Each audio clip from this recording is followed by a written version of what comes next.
Керемет бір ой саларлық әңгіме оқимын. Тақырыбы балам үшін алаңдаймын. Бірде Құдайға бір әйел келіпті. Ол баласы үшін қатты алаңдайды екен. Арқалаған үлкен қабы бар.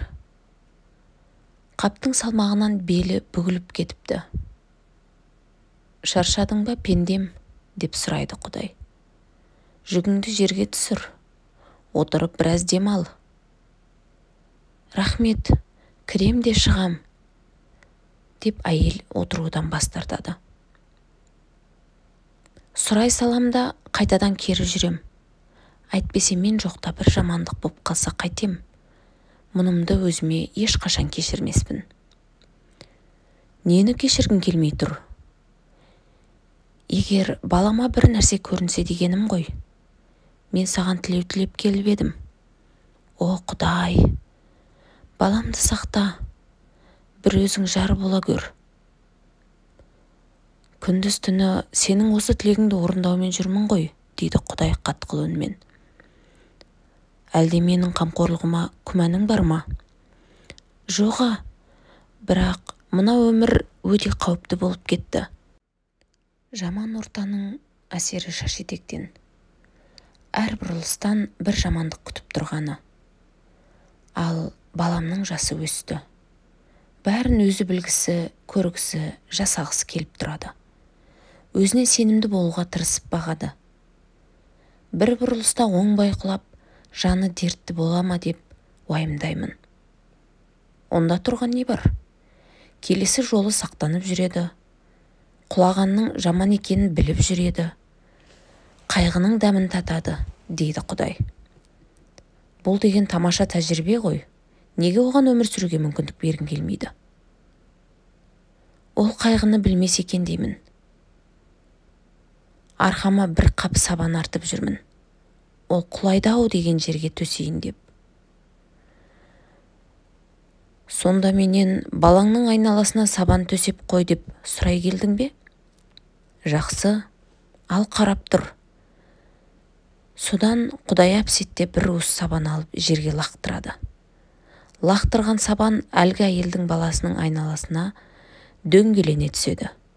Дөңгеленген сабан сақинасы баланы бүкіл қауіп-қатерден, азғыру мен елтуден, тұтас өмірден сақтап тұрады.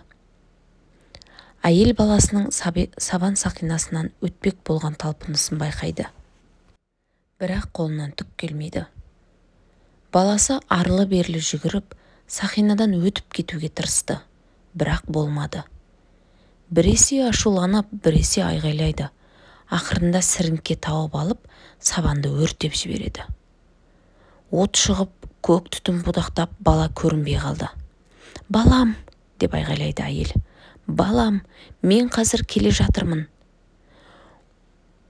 Отқа тағы сабан тастағың келіп тұрма? Деп сұрады Құдай. Есіңде болсын. Әке-шешесі сабан төсеген сайын баланың сол сақинадан аттап өткісі келетін ниеті өсе береді. Сабан сақинадан өте алмаса, адам өз өмірін өртей бастайды. Өйткені ол қайғы дегенді де, еркіндік таңдауды да білмей өсті. Бір қап сабан арқалап жүрмін деп ойлайсың, ал шын мәнінде сенің арқалағаның бір қап ауыртпалық. Бұл қаптың ішінде сен елестететін бүкіл зұлымдық, сен қорқатын небір айуандық, сенің жаныңды жаулап алған күллі үрейің жасырынған. Сенің жаныңа ұя салған, мазаңды қашырған ойдың бәрі күш алып, өніп өсе береді. Себебі жаман ойға өзің қуат беріп отырсың. Сондықтан арқалаған қабың ауыр, содан белің бүгіліп барады. Сонда мен баламды ойламай қалай өмір сүрем?